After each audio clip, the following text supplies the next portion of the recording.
so much, guys, for watching. Don't forget to smash that notification bell. Leave a comment. See you all in our next video. Bye. Peace, peace, peace. Jesus Christ. Well, that's when I read time.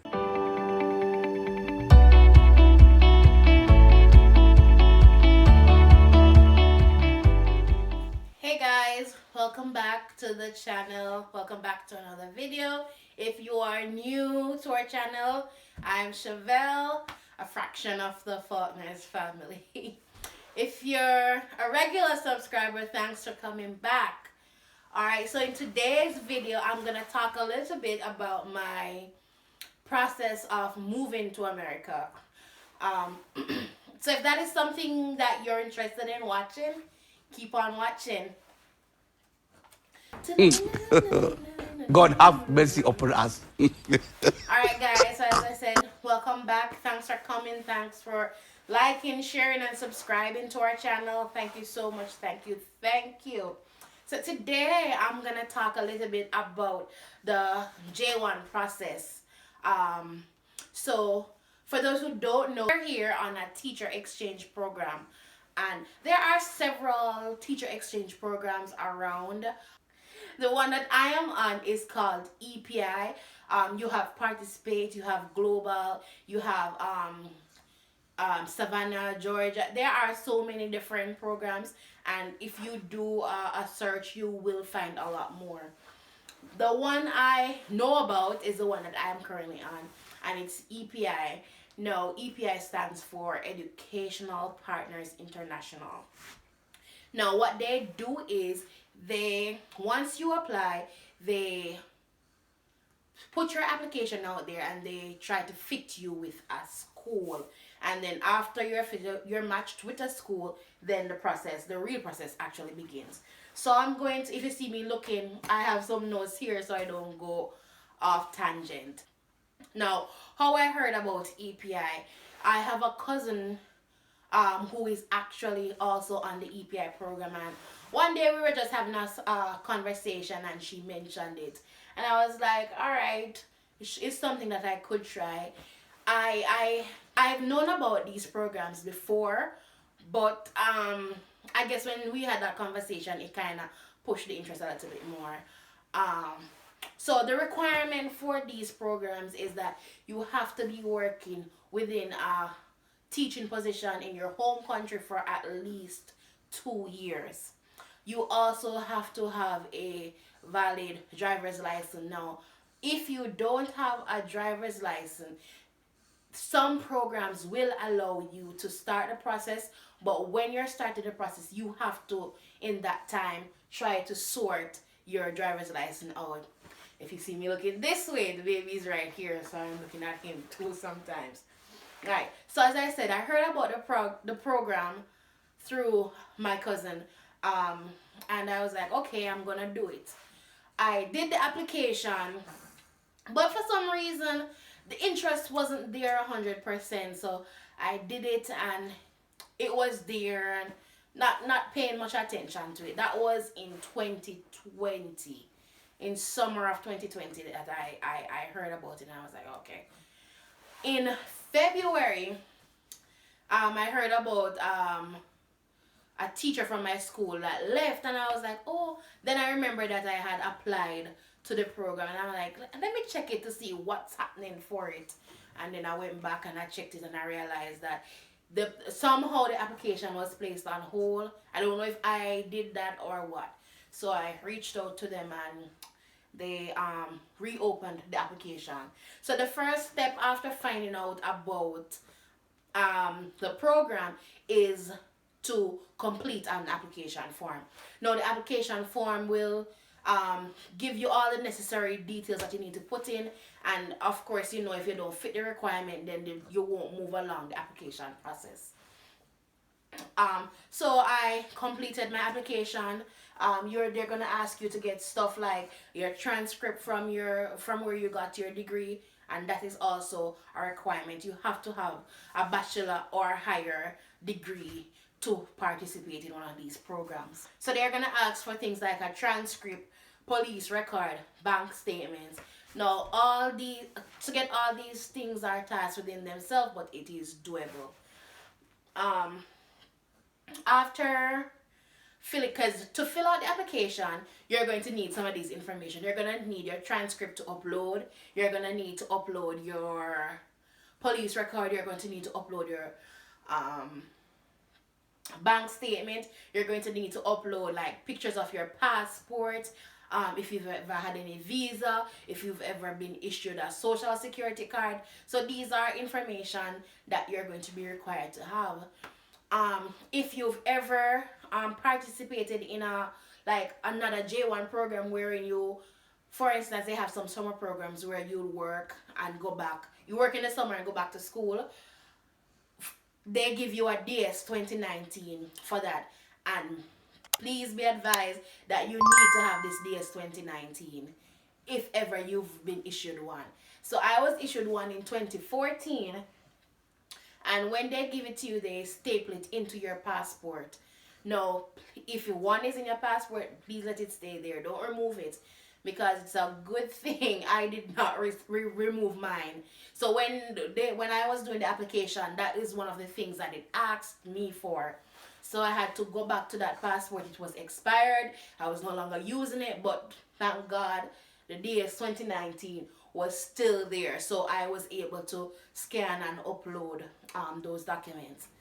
Now, all these documents, you're gonna have to scan them if you're traveling with your family. No, family members that can travel with you, you have to be married for your spouse to come with you.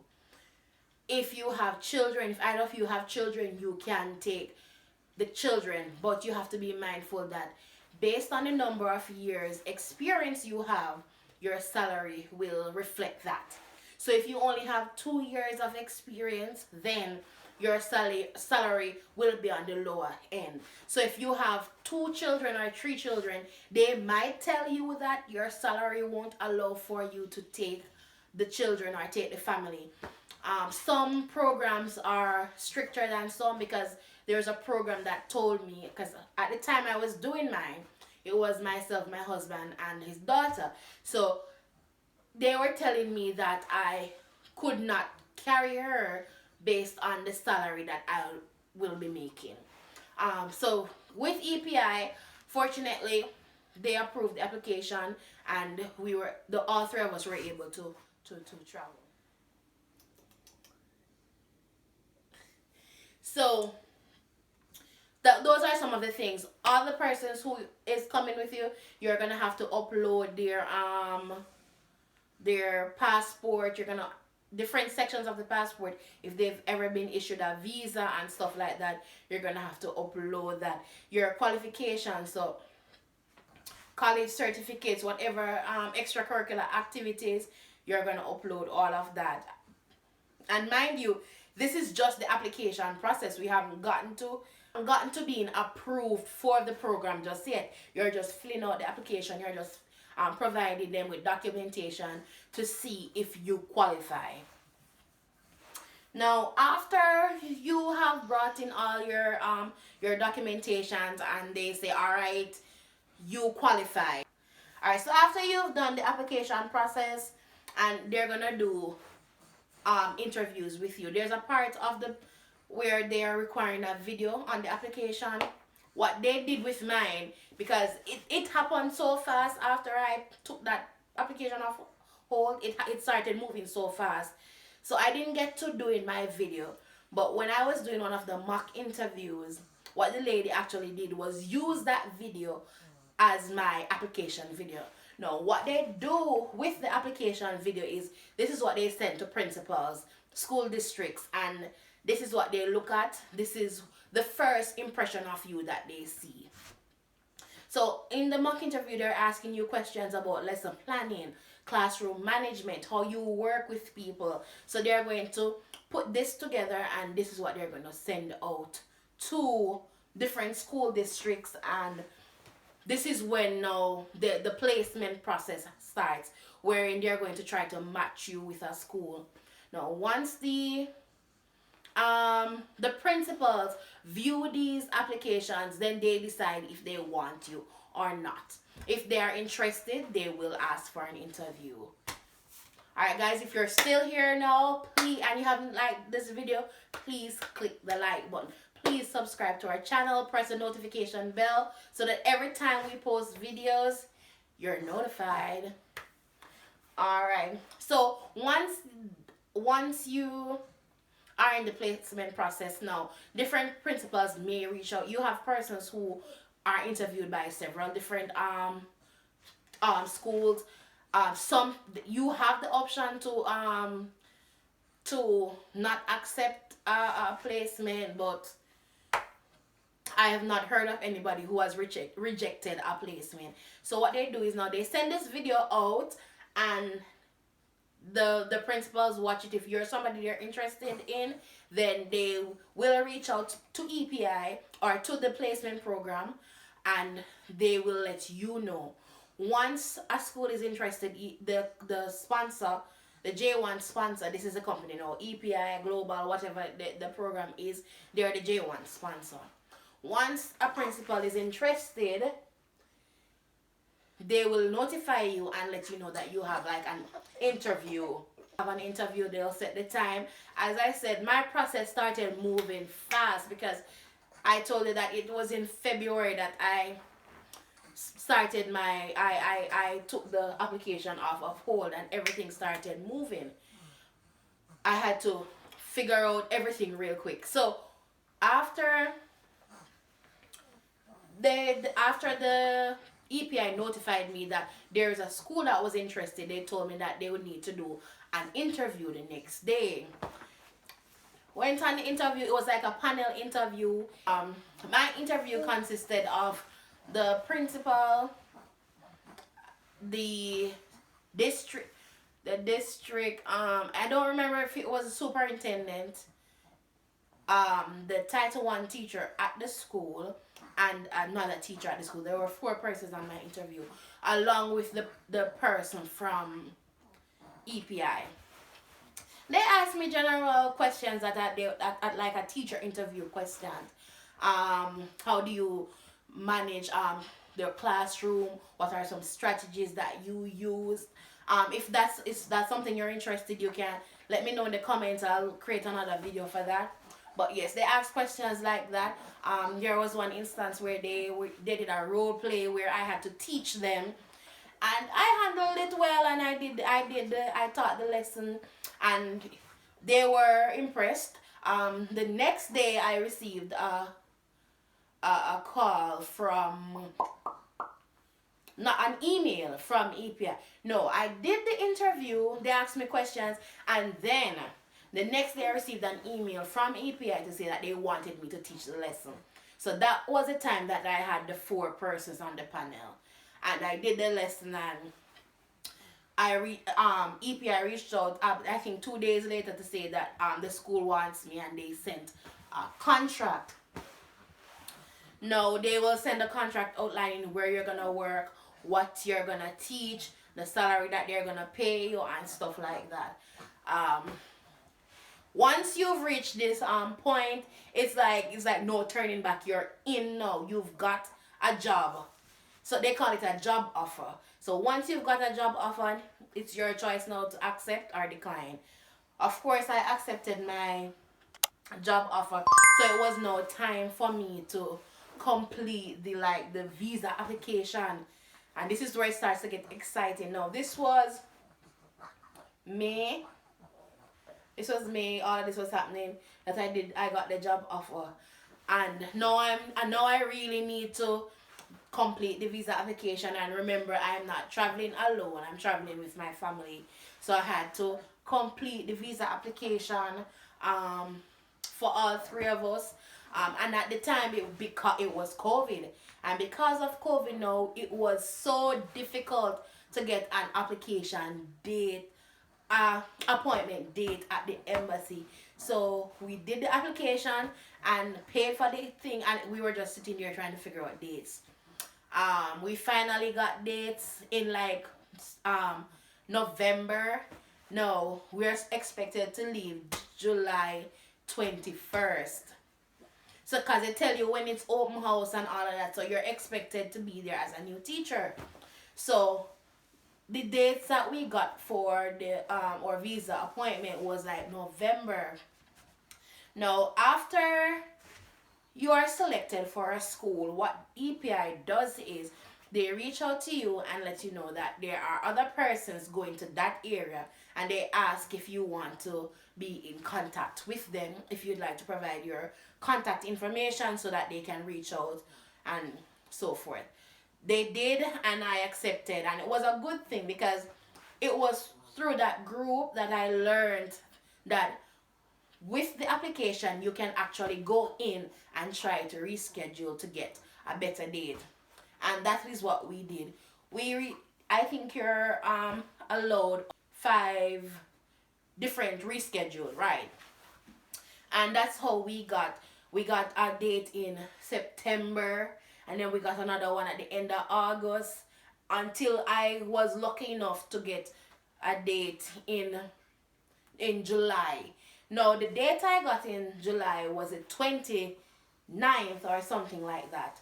And then sometime later we heard that they were gonna that more dates were being open, and I went back and I got the 13th of July. Now, my family still had like August something, because when I got the July 29th date, it was just for me, because I am the J1, so I think my application took preference because I'm the one doing the program. So I always had like an earlier date than they had. So when I got the 13th, now I sent an email to the consulate to say that, all right, my family is traveling with me and they have dates in August. I asked them if it's possible to get an earlier date for them. Because God is always sitting on his throne, they gave us the same, all 3 of us got the same date, and we all went to the embassy at the same time. We went there. It wasn't a hard process the day of the appointment. Because we had a child, we were one of the first ones to go in. So we went in early, and we went in and got through and left. If you want to know about the interview process, let me know in the comments so I can create a video for that one. So normally, after going to the embassy, what they do is they keep your passport as long as you are getting a visa, and then they mail it. They send it through DHL in Jamaica. That's what they use. Because of the closeness of the of our program, and they need to see you upload your visa, your passport with the visa to the application form. We had the option of going back for it. So like, I think it was 2 days later we got the email that they were ready and we can pick them up. So we were on our way to Kingston again to collect our passports now with our visa. Now you've gotten your job off, you've done your application, you've submitted all your documents that they require of you, you've gotten your application approved, you've done your placement interview, you've gotten a contract, a job offer, you've done your application for your visa, you go to the embassy, you get your visa. Now it's time for you to get a ticket to go. When you're gonna leave the country, you have the option of leaving with your family or going ahead. If you take your family on the day you're going, you're gonna have to pay a hotel fee. If you go by yourself, the sponsors cover your hotel fee. So of course I took the option to go ahead of them, and then they'd come after. They really and truly, we basically left the same time. Alright, so after you get your visa now, the real process begins, where you're now going to relocate to a different country. Now, you're living somewhere in Jamaica, you need to live somewhere when you get here. You have a vehicle there, or even if you don't, you have to have a vehicle, especially if you're going to one of those remote areas. Where I am, there is no taxi. There's, in the area that I am at, there is no public transportation. So if you don't have a car, you're going to have to find somebody to carpool with and so forth. Once you get here, or before you get here, so you have to sort those things out. Luckily, EPI gives you a loan when you get here. That loan, normally people use it to help them to get a car. Some people don't get a car as soon as they come, but some people do. I did because I knew my family were going to be there like the next day, so I had to make that arrangement. So when you come up, you go to the hotel. They have a series of meetings. They take you to the bank to get your account set up. They take you to the car lot to try to get a car. Now you do that, and then by day 2 you're on your way to your district where you'll be teaching, or to where you have found place to live. Once you have gone to your district, it's like you started your new life. So when you get here now, you still have a few things you need to get done. For instance, you need to get a tuberculosis test done. You need to have a driver's license, because you can only drive with your Jamaican driver's license for so long and no more. You have to get your social security. You got to get fingerprint done. You have to sign up tax forms. There are so many steps. And if you're lucky, you will have persons to guide you. As with everything, there are challenges. We face challenges with trying to find a house, trying to get a car, trying to get a social security card. There were so many challenges. But if you want to hear about the process of getting a house, process of getting a car, getting all the necessary things you need to get done, let me know in the comment section and I can expound on those things. But basically, that's the process. It's easy and simple. As long as you have your minimum requirements needed, you're on your way. Alright guys, thank you so much for watching this video. Thanks for coming back and every time and supporting our channel. It means a lot. Like the video so that YouTube can know that this is something you're interested in and can send it out to you guys. Don't forget to subscribe if you haven't subscribed. Leave a comment, guys. Click that bell, guys. You know what that bell does? It lets you know when we post a new video. Thank you so much for coming back to our channel. Bye.